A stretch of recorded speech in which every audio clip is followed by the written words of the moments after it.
इसलिए साधकों को मन में जो इष्ट मंत्र और गुरु मंत्र रूपी दीपक जल रहा है, इसको किसी भी हालत में बूझने नहीं देना है। चाहे कितना भी आंधी तूफान आए, चाहे कितना भी बारिश ओलावृष्टि हो, चाहे जीवन में कितना भी मुसीबत और झंझावात आए, ये प्रभु प्रेम रूपी दीपक जो मन में जल रहा है, ये जलते रहना चाहिए जीवन भर अनवरत। नमस्कार। दीपावली हिंदुओं का बहुत बड़ा त्यौहार है और यह पूरे भारत में मनाया जाता है और इसलिए दिवाली की बहुत अधिक महत्ता है। आज हम लोग इस वीडियो में दिवाली का ऐतिहासिक परिप्रेक्ष्य, पुराण इसके बारे में क्या कहता है, बुद्ध क्या कहते हैं दिवाली के बारे में, और तांत्रिक लोग क्या कहते हैं इस दिवाली के बारे में, और आनंद मार्ग का क्या विचार है, किस प्रकार से आनंद मार्ग इस त्यौहार को मनाने के लिए बोलता है और अभी किस प्रकार से दिवाली मनाया जा रहा है, इस सब के बारे में हम लोग जानेंगे। तो दीपावली के बारे में कुछ कहने से पहले बाबा कहते हैं कि यदि हम लोगों को कोई बुराई से लड़ना है, कोई बुराई से जीतना है, उसके पार पाना है, तो उसके विपरीत काम करना पड़ेगा, उसके विपरीतता अपनाना पड़ेगा।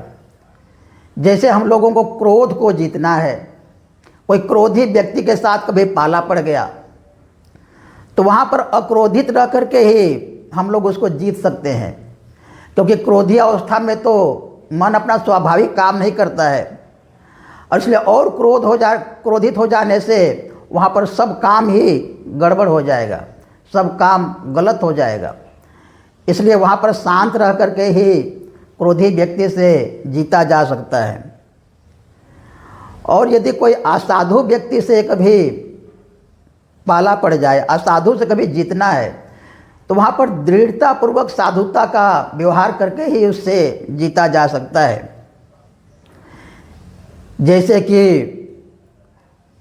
कोई असाधु आदमी बहुत उल्टा पुल्टा बोल रहा है, गाली गलौज कर रहा है, बहुत ही दुष्ट प्रकृति का आदमी है, तो वहाँ पर आप भी दुष्टता करेंगे तो उससे तो जीत नहीं पाएंगे, क्योंकि वो अपने सब्जेक्ट में तो माहिर है, पीएचडी है, और इसलिए उससे साधुतापूर्ण व्यवहार ही करना पड़ेगा। जिस प्रकार बाबा ने कालीचरण डाकू को किस प्रकार से साम्य भाव से, साधुतापूर्ण व्यवहार से बाबा ने उसको कालिकानंद बना दिए। गौतम बुद्ध ने अंगुलीमाल डाकू को कितना शांत, कितना धीरज धैर्यवान रह करके उस अंगुलीमाल को भी बदल दिए। तो इस प्रकार कोई असाधु आदमी से जीतने के लिए हमको साधुता का व्यवहार करना पड़ता है। और इसी प्रकार बाबा बोलते हैं कि कोई बहुत कंजूस आदमी है, उसको दान से ही जीता जा सकता है। कंजूस आदमी जब देखता है कि कोई हमारे सामने दान कर रहा है तो उसमें भी दान करने की भावना जगती है। इसलिए बुद्ध कहते हैं जिन्ने कदरियम दानेन, और जो झूठा आदमी है, बहुत झूठ बोलता है, पग पग पर झूठ बोलता है, उसे दृढ़तापूर्वक सत्यवादी होकर के ही, सच्चे रास्ते पर चल करके ही, सत्य का रास्ता अपना करके ही उससे जीता जा सकता है। और इसलिए बुद्ध कहते हैं अपने श्लोक में, सच्चेन अलकवादिनम। अलकवादिनम मतलब झूठा, जो झूठा आदमी होता है उसको सच्चाई से जीता जा सकता है। फिर बाबा आगे दिवाली की बात कहते हैं कि यदि हमको अंधकार से लड़ना है तो पॉकेट में टॉर्च रखना पड़ेगा, हमको आलोक का सहारा लेना पड़ेगा, हमको दीपावली करना पड़ेगा, तभी अंधकार दूर होगा हमारे जीवन से। क्योंकि अंधकार से अंधकार को भगाया नहीं जा सकता है, वहाँ पर प्रकाश ही करना पड़ेगा। फिर बाबा आगे बताते हैं कि वर्धमान महावीर का पावापुरी, मगध के पावापुरी में उनका निधन हुआ। जब वो शरीर त्याग रहे थे, शरीर त्याग दिए, उस दिन कार्तिक महीने की अमावस्या थी। तो उनके जो अनुयायी थे, उनको जो प्यार करने वाले थे, उनके जो लोग थे, बहुत शोकाकुल हो गए, बहुत रोने धोने लगे। और भगवान महावीर ने पहले ही बोल दिए थे, देखो जी, कार्तिक की जो अमावस्या होती है वो सबसे अधिक अंधकार होती है, और उस अंधकार को भगाने के लिए, अंधकार को दूर करने के लिए तुम लोग दीपक जलाओगे। दीपक जला करके ही तुम लोग उस अंधकार को जीतोगे, उस आलोक जला करके ही उस अंधकार से तुम लोग विजय पाओगे। तो जब महावीर की इन बातों को उनके अनुयायियों ने याद किया, तो फिर उनको थोड़ा सांत्वना मिली, और उन लोगों ने दीपावली करके, दीपक जला करके फिर उस शोकाकुल माहौल को ठीक किया, उसको बैलेंस किया। तो इस प्रकार फिर बाबा और आगे कहते हैं कि श्री कृष्ण भगवान की राजधानी द्वारकापुरी है, हम लोग सब जानते हैं। और एक बार द्वारकापुरी में कृष्ण भगवान नहीं थे, किसी काम से बाहर गए थे। उस दिन सत्यभामा द्वारका में थी, और इसका लाभ उठा करके नरकासुर नामक असुर राजा ने द्वारका पर आक्रमण कर दिया, और सत्यभामा ने वीरतापूर्वक उसका सामना की और उस नरकासुर का वध कर दी। और उस दिन भी कार्तिक की चतुर्दशी थी, और इसीलिए इस दिन को नरक चतुर्दशी भी कहा जाता है, क्योंकि नरकासुर का वध हुआ था, इसलिए नरक चतुर्दशी कहा जाता है। और 14 दीप जला करके, नरक चतुर्दशी मतलब 14 दीप जला करके, चतुर्दश दीप जला करके लोगों ने उत्सव मनाया था उस दिन, द्वारका के लोगों ने। और फिर उसके बाद जो अमावस्या आई, उस दिन फिर दीपावली किया गया, सत्यभामा की पूजा की गई, लक्ष्मी की पूजा की गई। सत्यभामा का मतलब होता है लक्ष्मी, तो लक्ष्मी की पूजा की गई।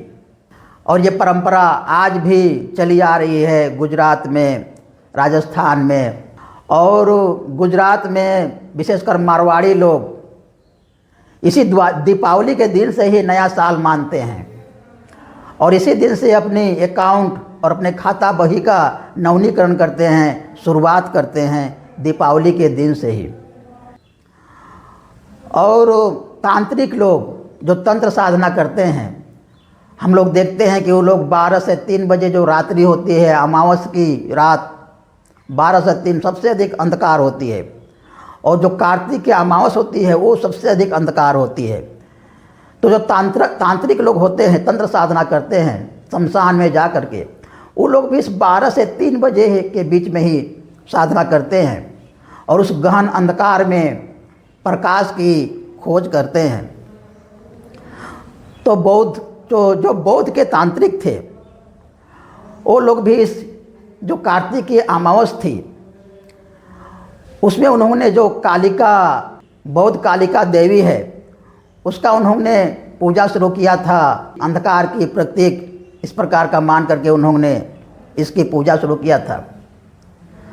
फिर हम लोग बंगाल में देखते हैं कि लक्ष्मी पूजा के साथ साथ, दिवाली के साथ साथ काली पूजा भी करते हैं लोग। तो बंगाल में काली पूजा कहाँ से आई, इसके बारे में बाबा बोलते हैं कि जब बौद्ध काल जोर शोर से था, जोरों पर था, भारत में खूब प्रचार प्रसार हो रहा था, तो उसमें पूरा बंगाल ही बुद्धिस्ट हो गए थे। पूरा बंगाल के लोग ही सब बुद्धिस्ट थे। और जब वहाँ पर पौराणिक धर्म की शुरुआत हुई, लोगों ने बुद्ध धर्म छोड़ दिया और पौराणिक धर्म की तरफ आए शंकराचार्य के बाद, तो वहाँ पर कृष्णानंद आगम वागीश ने सबसे पहले बंगाल में काली पूजा की शुरुआत की। और वहाँ उन्होंने जो बुद्ध तंत्र की जो कालिका देवी थी उसी का उन्होंने बंगाल में काली देवी के रूप से उन्होंने लाए। लेकिन उन्होंने कालिका देवी तो हूबहू नाम नहीं रखा, क्योंकि हूबहू कालिका देवी रख देने से तो बुद्ध का ही हो जाएगा, कैसे रख सकते थे। इसलिए उन्होंने उसको काली भी नहीं कहा, कालिका भी नहीं कहा, लेकिन श्यामा देवी कह करके उन्होंने बंगाल में उसको लागू किए, उसको इंट्रोड्यूस किए। लेकिन ये श्यामा देवी केवल बंगाल के पंजिका वगैरह में, कैलेंडर वही में रह गया, और काली देवी करके ही प्रचलित हुआ जनमानस में, जनसामान्य में।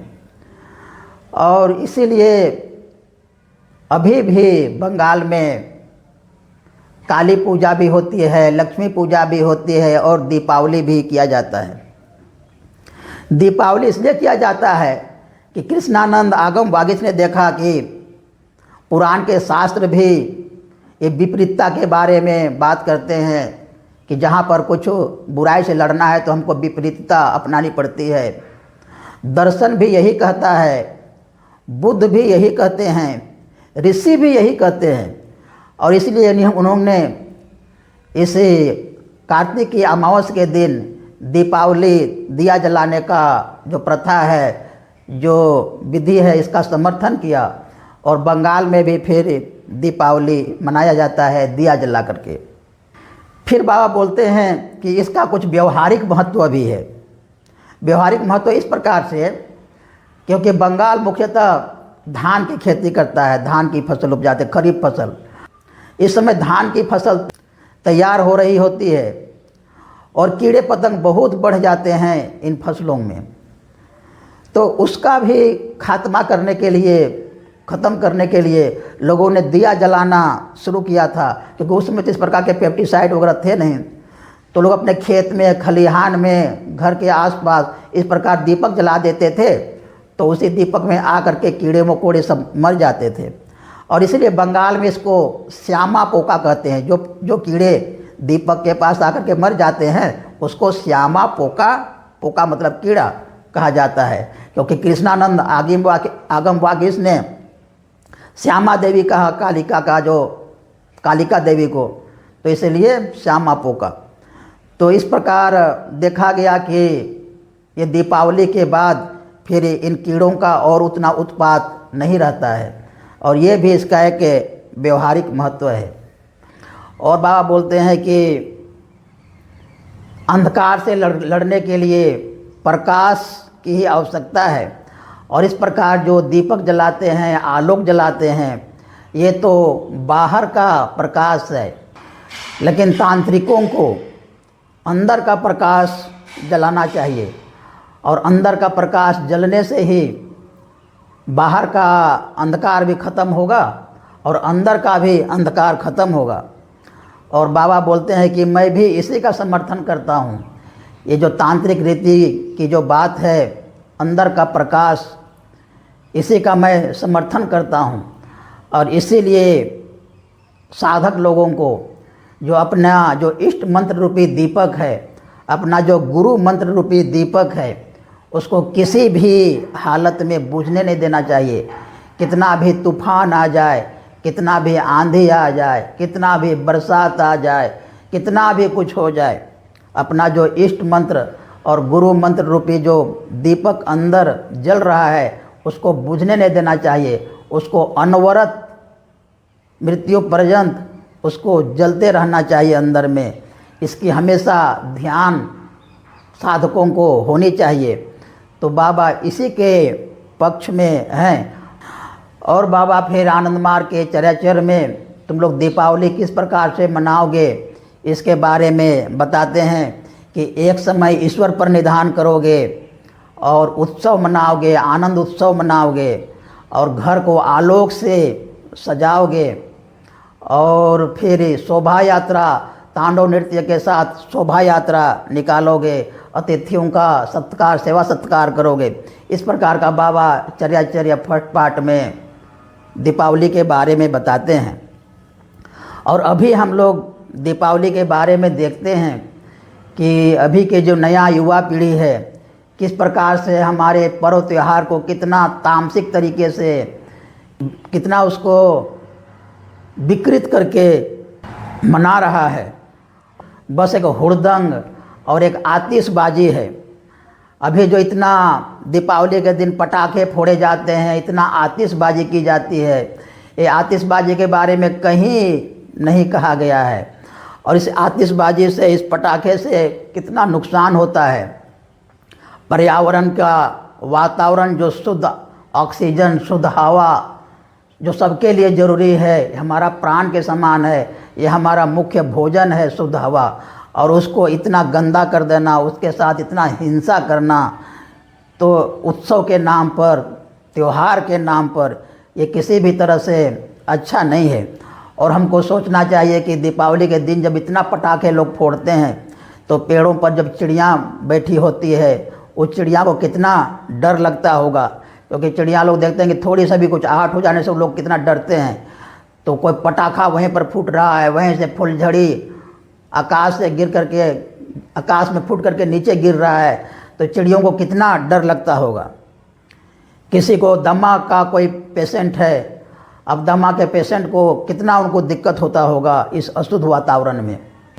और इसीलिए हम देखते हैं कि दिवाली के दिन पूरे भारत के जो बड़े बड़े शहर हैं, उसमें कितना पोल्यूशन का लेवल बढ़ जाता है।